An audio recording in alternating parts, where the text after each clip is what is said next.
So did you sleep okay last night? That dog across the street didn't keep you up, did it? It barks all the time. They never let it into the house. I don't know why they even have a dog. It obviously wants to go in the house. So I'm gonna go to the supermarket later today. We need a few things. Anything specific you want to snack on or for dinner?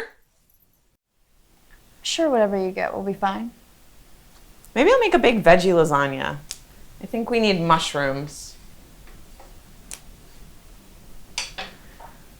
Did you hear the phone ringing this morning about an hour ago?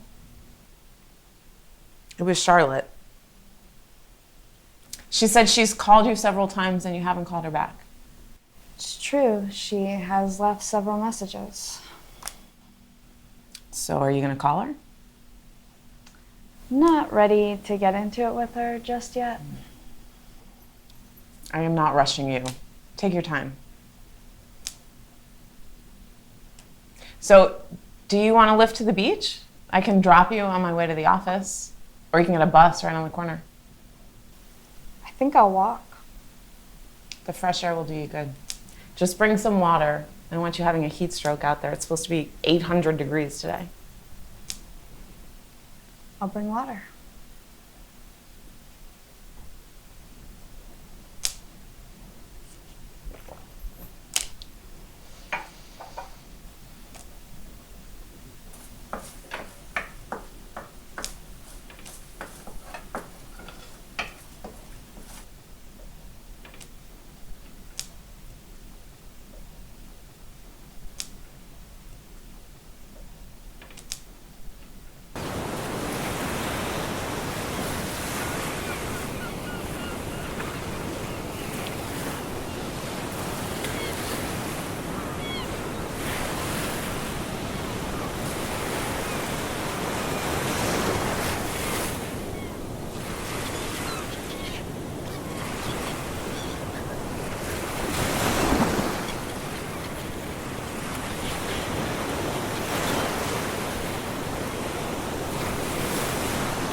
Can I help you find something?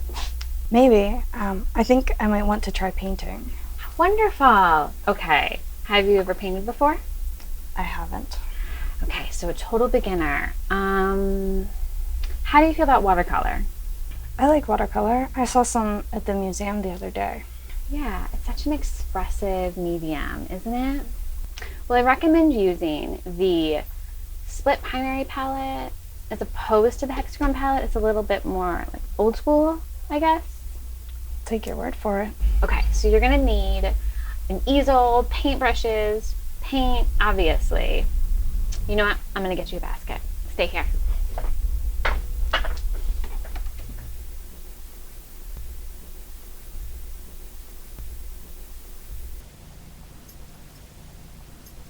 So this just came to you at the beach?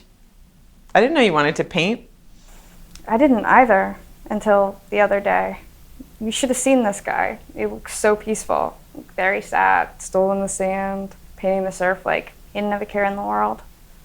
Sounds good to me. Maybe it's just what you need right now. Maybe. You miss it? Do I miss what? I don't know any of it. This is a much slower pace of life than you're used to.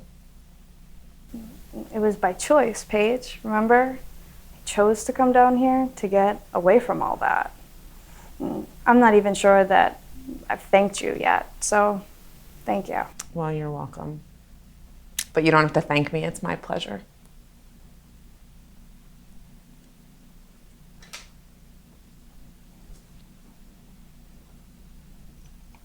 Well, I see you need some time to perfect your technique.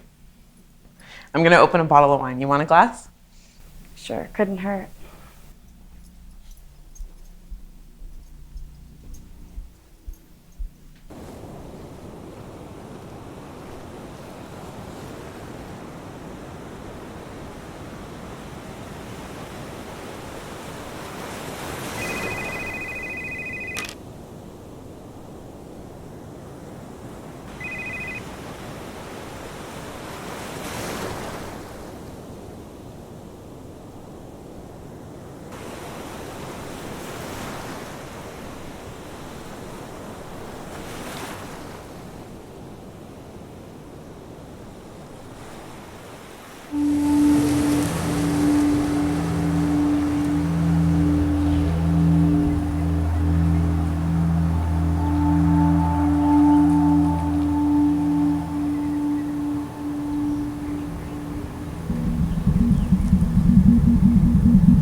Did you see a dog come around here?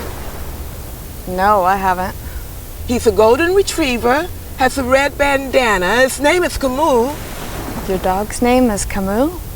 Yes, and much like his namesake, he prefers not to be lumped in with the existentialists. What you got going here? Watercolor. Something I'm trying out. My mom used to paint with watercolors. Beach scenes like this. We would all go to the beach, Mom, me, all my sisters. We'd pile in the back of this old station wagon that she drove. Her easel was always in the back, so we'd have to squeeze ourselves in around it. "Don't y'all break my easel," Mom would yell. I broke it once. It was fine. We fixed it. So, we'd get to the beach, and Mom would disappear. I mean, she'd be gone for hours. Eventually, we'd find her behind some sand dune, painting the waves. I don't know if Mom loved painting so much. It's just a chance to get away from us. Yeah, I'm not sure if I love it yet. I still haven't been able to stop worrying about making a mistake to relax and enjoy it. This looks good. Mom's paintings were always really sloppy. Did I mention she drank a lot? You stick with it. Camus said, it is not so easy to become what one is, to rediscover one's deepest measure. Your dog is rather eloquent. Keep an eye out for him, would you?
I thought you told me this morning you were going to the beach. I did for a while. I stopped here on my way home. Why? I don't know. I walked past the other day and was sort of transfixed. By what? The big pile of dirt or the loud trucks? Maybe both. Really, I don't know. I'm just sort of drawn to it. It's messy and loud and frenetic, but at the same time, there's something almost soothing about it. You know how in Manhattan, you'd walk down the sidewalk and be completely anonymous? Like, isn't that weird? In a city of 8 million people or whatever, just everybody stuck in their own world, staring at their phones, lost in thought, sleepwalking through life, most of them. But there are just so many of them, each making a little bit of noise, adding to the din. And you miss the din? Maybe I miss the din, that background hum of life. Well, you're in a beach town now, sister. The only din is from the occasional seagull. You should paint some sunsets. It'll calm your nerves.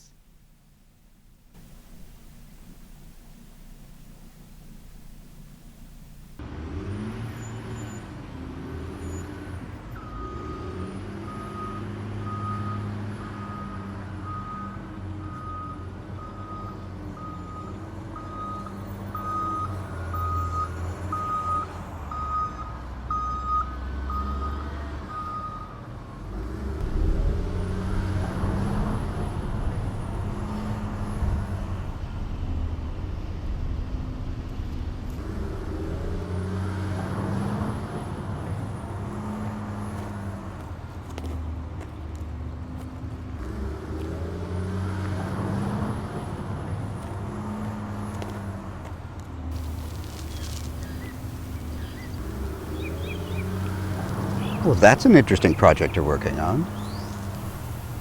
Thank you. I like your use of a quasi-oblique perspective, especially in that area. Are you a fan of second century Chinese watercolors? No. I mean, I don't think I've ever seen one.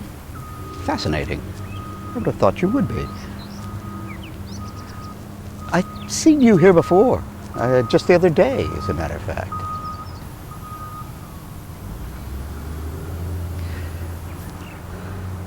I love to just come here and watch.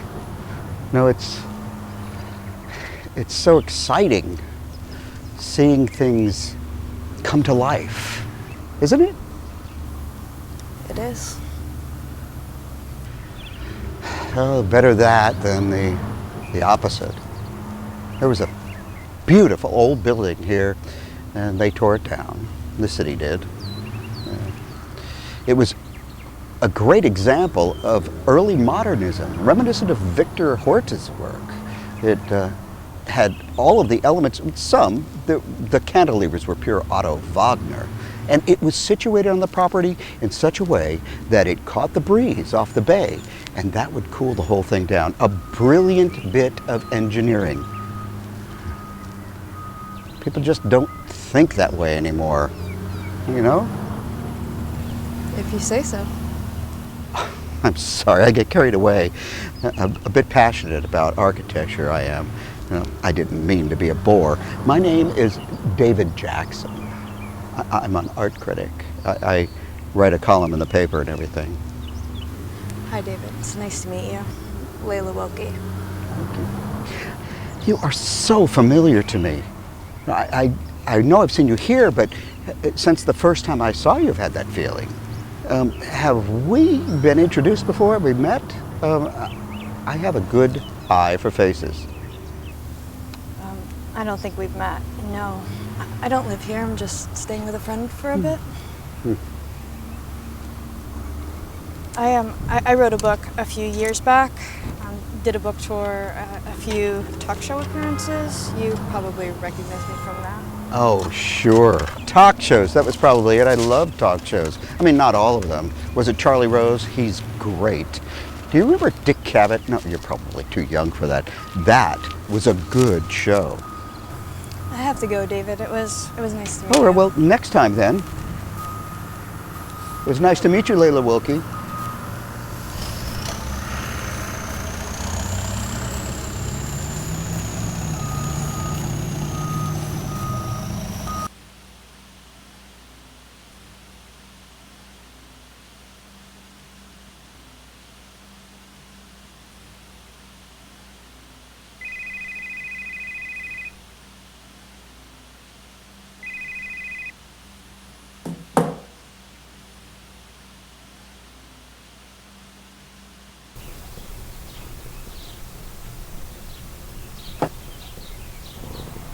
I always plant peppers. They do really well down here. They love the heat. Maybe we'll plant some tomatoes too. To be honest, Paige, I'm a city girl. I don't think I've ever planted peppers or tomatoes. I love growing my own food. If I could, I would grow all my own food. Never go to the supermarket. That would be ideal. There is something meditative about it. Digging in the dirt? For sure. It gets you in touch with the earth. I love getting in the soil after growing season. It gets all packed down from the rain and from gravity, I guess. So what you do is you get in there with a shovel, you stir it all up, you mix it all around, you get some air in there. It's like turning the Etch-a-Sketch upside down and shaking it. To me, that was almost as much fun as drawing the picture. Like a sand mandala. Yeah, I guess so. Like a sand mandala. Impermanence, Layla. That's what it's about. Alan Watts said, the more a thing tends to be permanent, the more it tends to be lifeless. Impermanence, huh?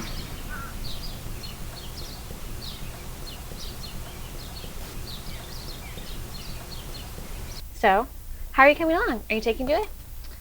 I am. I mean, I think I am. I'm not sure. Well, are you painting sunsets? We have such beautiful sunsets over the water. And the sailboats are so pretty. It's just an endless source of inspiration, isn't it? Yes, definitely.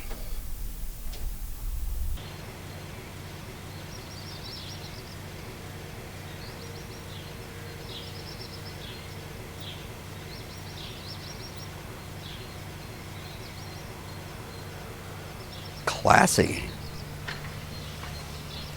So you're a bit modest, huh? Modest? Yeah, I wrote a book a few years ago. I think that's what you said. Yeah, it was on the top of the New York Times bestseller list for 33 weeks. That's how I know you. You're a celebrity. Yeah? You were in the Talk of the Town section of New Yorker last spring. Amy Davidson interviewed you at some noodle house in Soho. I think you had the shrimp pho. Kelly and Ping has the best Tom Yum gum. Oh, really? Well, I'll have to remember that next time I'm up there. Do you mind if I ask you how you're doing? It's just that you had a well-publicized nervous breakdown, and that must have been rough. Do you want to know what's rough? Rough is when complete strangers know your personal business. When people you don't even know come up to you on the street and ask if you're okay, that they've heard about your problems and that they're concerned about you. I would say that that's rough. I'm sorry, I didn't mean to insult you. Really, I shouldn't have said anything. It was stupid of me. I'm not a celebrity. I'm a person. I actually came here with a business proposition. It was not my plan to insult you. What kind of proposition? Well, I need some help, some writing help. And you're a writer. I was a writer, now I'm a painter. Yes, so it seems. But that's one of the reasons why we can help each other.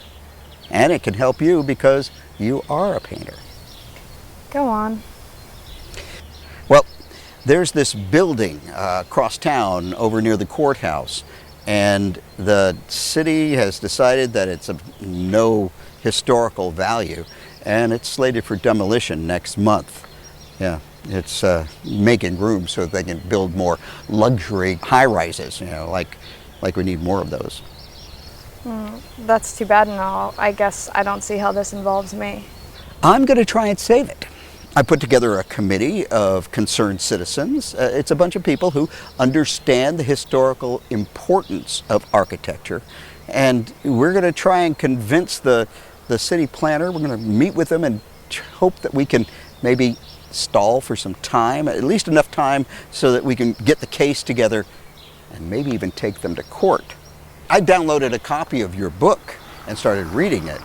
You have a gift. Yeah, your writing is visceral, it's real, it's convincing. I think you could convince the city planner to give us a little bit more time. So you want me to write about this building that you're trying to save? In essence, yes.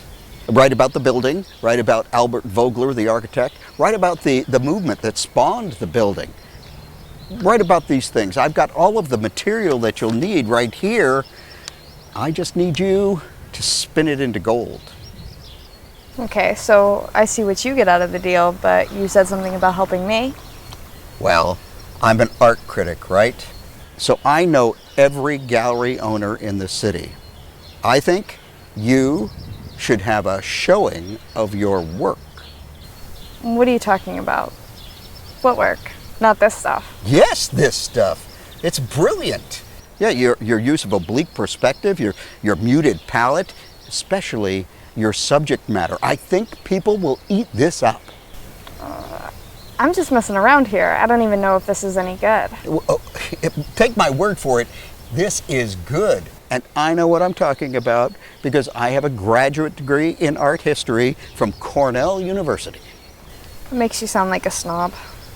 I am a snob. Okay, I'm in. Excellent, fantastic. There's all of the material you need right there. How many words? Oh, 2,000 should do. And you need it by? Yesterday. No, last week. No, a month ago? Yeah. How about a week? Can you do it in a week? You could probably put something together in a week. This is good news, Layla. Very good news. You know, we have an opportunity here to not only save a building, but also launch an art career. How often does that happen? I don't know. Not very. Not very indeed.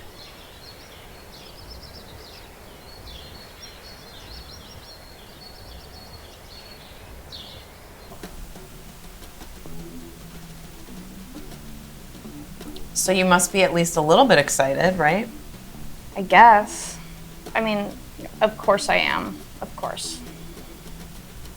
But But I don't know. What if this was a bad idea? You know, like, am I going to embarrass myself? I do not want to embarrass myself. what are you talking about? This art critic guy, what's his name? Derek? David. Right, David. He's an art critic, right? He says they're good, wouldn't he know? Well, what does that even mean? You don't think they're good. I didn't say that. I think they're good. I like them. I told you, I've been telling you, I love the beach ones. Why don't you use the one of the starfish? Not the starfish again. I told you I hate that one. I like it. It's sweet. Well, I don't think it fits well with the others. The porta potty ones, you mean? Yes, Paige, the porta potty ones. Listen, I see what you mean about the paintings. I do, and that's why I'm nervous about them. And I don't know if they're any good. It's just that it's the first thing I felt like creating in a long time, a few years. You know, I worked on A Life of Involuntary Solitude for 6 years. 6 years. I mean, I was working on it when you met me, right? That's all I did. I woke up, sat at my desk, I wrote that book until it was time to go to work. And then I came home and wrote the book until I passed out. I did that for 6 years. Well, I didn't see you much outside of work. But look what you created. It wasn't just a commercial success, it was a critical success too. Most writers can only dream of such an accomplishment. Yeah, but you know what? Charlotte wants another one. And you would think that one would be enough. I mean, how am I supposed to replicate that page? You know, I didn't even know what I was doing when I was writing it. You know, I just wrote and wrote until it felt done. You know, I didn't have a plan. Writers, they talk about plot development and pacing and all that technical stuff. I don't know about any of that. Well, I've got news for you, Layla. That's why it's so magnificent. It doesn't sound like anyone else's voice. It's authentic, it's original, it's real. Maybe it's exactly because you don't know what you're doing.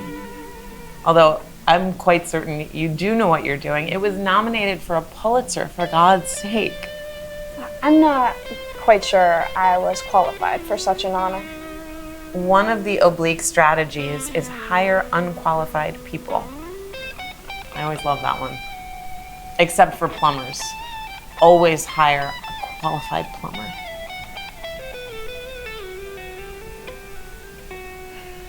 My parents, they finally split up when I was 10. Did I ever tell you that? Things were bad between them for a while before that.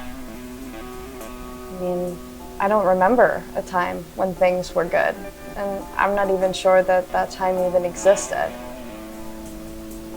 But I think that's when my book began. My mom bought me this journal for my 10th birthday right before everything went south.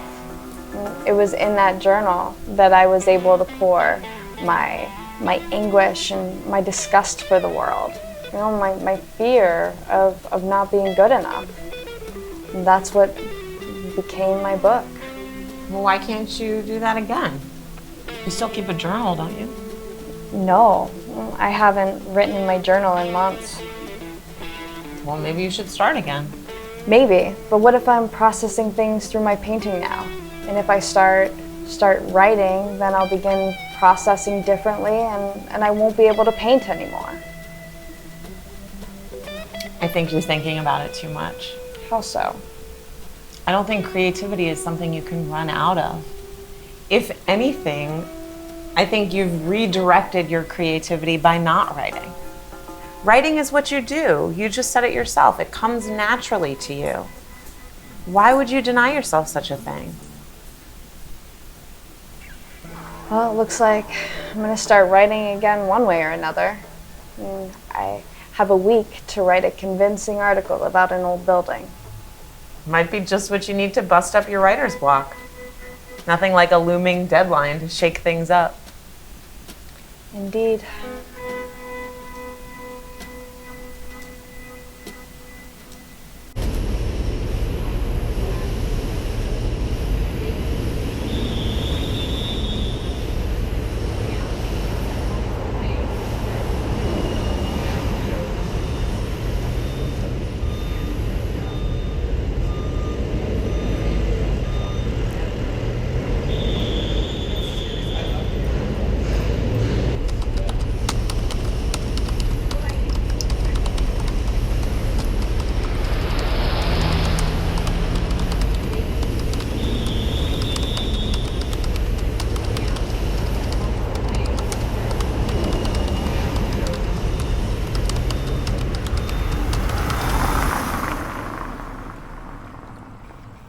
The USB is in here.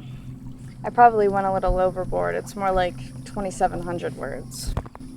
Oh, I'm sure it's fine. 2,000. Oh, it's just a number I pulled out of the air. What do you think about it? Do you like it?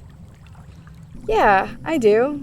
I didn't at first. It took me a while to find the rhythm of the piece, but once I did, it just started to flow. Well, I'm looking forward to reading it.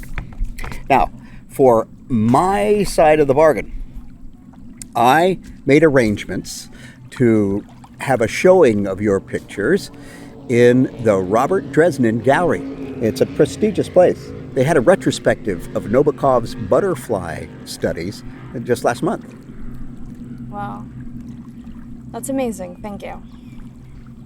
I expected you to be a little more excited than that. Yeah, and I am. I'm sorry. Are you sure that my paintings belong, though? I guess I'm just starting to worry that this wasn't such a great idea after all. What if people hate them? What if I end up getting laughed out of this gallery? Watercolor dumpsters is a pretty stupid idea. Oh, no, that's ridiculous. I've told you that your paintings are good. Yeah, you should be proud of them. They're strikingly original. Yeah, I don't know. Did you know that Henry Miller was a watercolor artist? Tropic of Cancer, Henry Miller. Yeah, it's the same guy. Yeah. He wrote a book. It's out of print now, but I got it when it first came out and read it. And I think it started me on my way to becoming an art critic. It's called To Paint is to Love Again. And there's some passages in it that they stuck with me, and I think I still remember some of them. One goes, a picture is 1,000 different things to 1,000 different people. Is it like a book or a piece of sculpture or a poem? One picture speaks to you while another doesn't. Now, some pictures, they invite you to enter, then they take you prisoner.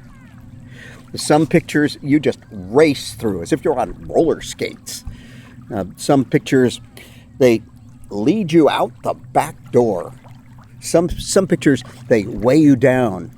They oppress you for days and weeks on end. And some pictures, they lift you up to the sky and they make you weep for joy or gnash your teeth in despair. It's beautiful. He had a way with words, Henry Miller did. But his point is that art is subjective. There are going to be people who don't like your paintings, just like there were people who didn't like your book, probably. It's all part of being an artist. It doesn't matter what medium you're in, you're always setting yourself up for adulation or criticism. And I know what I'm talking about because I'm an art critic. I think I know all that. Well, let me ask you something, seriously. What do you think about your paintings? Don't tell me what you think other people will think about your paintings. What do you think? Do you like them? Yeah, I do. They feel raw to me, much like the construction site. And I felt it the first time I walked past that construction zone. It's like this gaping hole in the earth that they're trying to heal, in their loud, violent way at least. But then again, they caused the wound in the name of progress, I suppose. Yeah, all in the name of progress. You know, that building was, before it was torn down, it stood in that place for 60 years. Now, probably for the first 20 years or something, it was admired, it was revered. And then, of course, the public is fickle, and they moved on to something else, and they left that building to the dustbin of history. Impermanence again. Impermanence? Yeah. You know how Tibetan monks will spend days or even weeks constructing these intricate sand mandalas, only to ritualistically dismantle them as soon as they're complete. I wonder if we do something like that in a larger time frame. People have been on Earth for a long time, so what's 60 years in the face of that? I think we have such a narrow frame of view. You know, I mean, the universe works in larger time frames than 60 years. Really, our perspective is so limited. But to get back to your paintings, my point is that if I like them and you like them, odds are that other people will like them too. You know, you said it yourself. There's a rawness to your painting. They're not stylized, glossy kind of representations of reality. No, they are dirty, they're gritty, they're raw, and they're complicated, just like life itself. And who can't relate to that? Now, the showing is in 2 weeks from tonight. Are you ready? Yeah. I have a few finishing touches to put on some of the pieces, but I'll be ready. All right. Well, I've got some reading to do, and I will see you later. Right. See you later.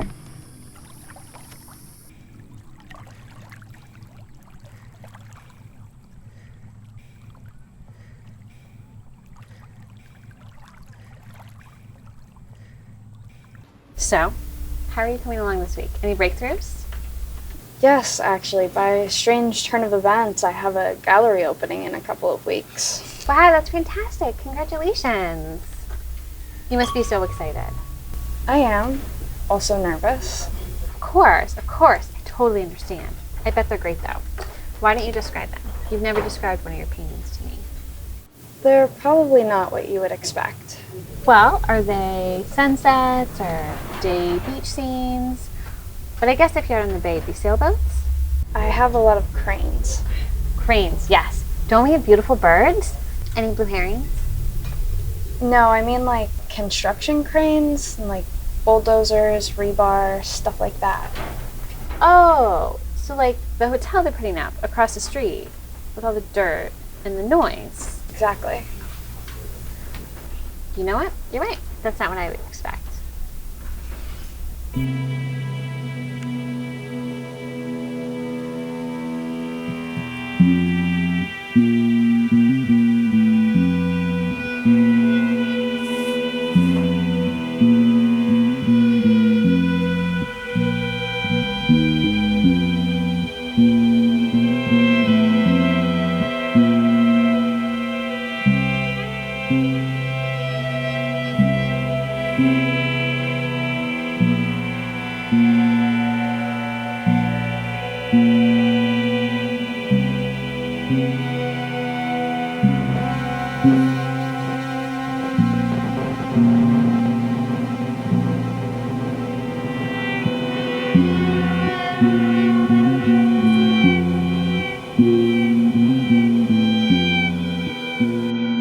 Don't be upset. They probably never read it. What do you mean? Why wouldn't they have read it? Isn't that the whole point? Well, if only. You wouldn't believe the layers of bureaucracy you have to slog through for this. I'm pretty sure that they had made up their minds to tear down this building long before I got you involved. So what are you going to do now? Well, I don't know, but I'm not giving up yet. I mean, as long as there's a chance, I'm not giving it up. You know, it hasn't been knocked in yet, so there's a chance. Yeah, but I'm a pragmatist. I'm not going to lay any money on it. I'm sorry, David, that sucks. Yeah, well, I just got wind of another building over in the same area. This one's a Rudolph. It's bank owned. It's going up for auction as a tear down. Unbelievable. And I'll just shift my focus to that. Speaking of shifting focus, let's get away from this dreary conversation. Are you ready for tonight? I think so. Everything is hung. They were just adjusting the lights a few hours ago. I wrote a glowing review of it. If you want to read it, I can bring it up on my phone. No, thank you. I'd prefer to wait till tomorrow, you know, after it's done. Well, suit yourself. All right. Yeah. Well, I guess I'll see you later. Yep. See you later. Break a leg.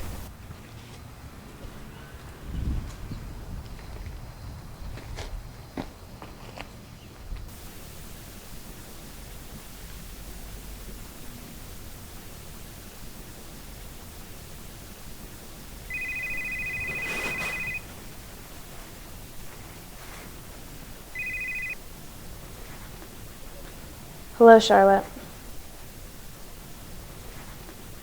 No, I don't have anything for you right now. Yeah, listen, I know that that's not what you want to hear, but it's true. I think I'm done writing. At least for now, and listen, I have your number if that changes, but in the meantime, just please stop hounding me. Okay. Goodbye, Charlotte.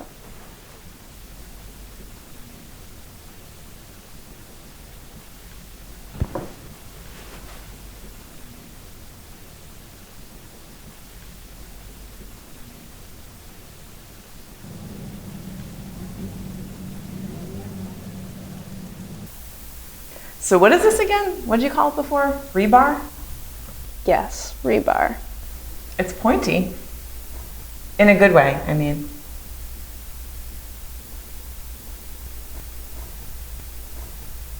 Nice. Showtime. Are you ready? Yeah.